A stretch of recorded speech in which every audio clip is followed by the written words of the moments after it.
Genesis chapter 48. And it came about after these things that someone said to Joseph, "Look, your father is sick."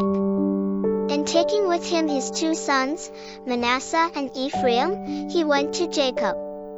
And someone reported to Jacob, and said, "Look, your son Joseph has come to you."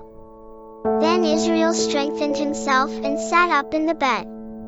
And Jacob said to Joseph, "El Shaddai appeared to me at Luz in the land of Canaan and blessed me, and said to me, 'Look, I will make you fruitful and multiply you, and I will make of you a company of peoples, and will give this land to your descendants after you as an everlasting possession.' And now your 2 sons, who were born to you in the land of Egypt before I came to you into Egypt, are mine. Ephraim and Manasseh will be mine, as Reuben and Simeon are. And your offspring born to you after them will be yours. But in their inheritance they are to be called after the names of their brothers. But as for me, when I came from Paddan, Rachel died, in my sorrow, in the land of Canaan on the journey, when there was still some distance to go to Ephrath.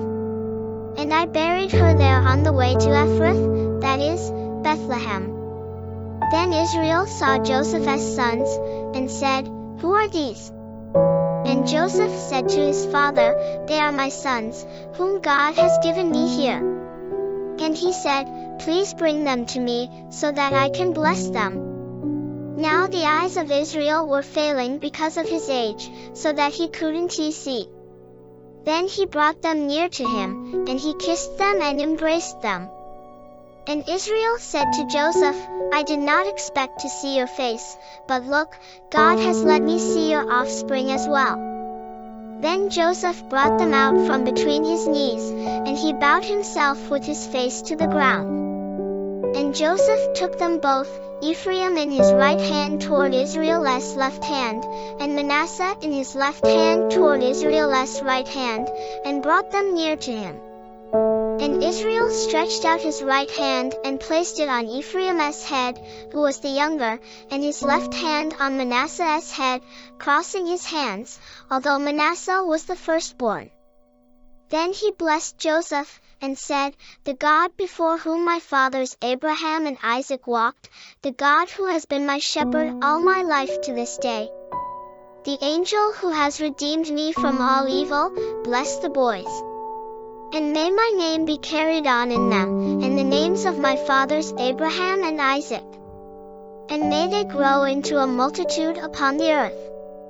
When Joseph saw that his father placed his right hand on the head of Ephraim, it displeased him, and he grasped his father's hand to move it from Ephraim's head to Manasseh's head.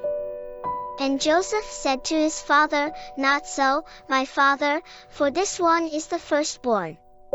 Put your right hand on his head." But his father refused, and said, "I know, my son, I know. He also will become a people, and he also will be great.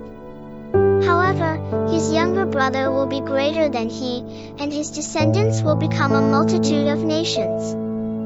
So he blessed them that day, saying, "By you Israel will pronounce blessing, saying, 'God make you as Ephraim and as Manasseh.'" Thus he put Ephraim before Manasseh.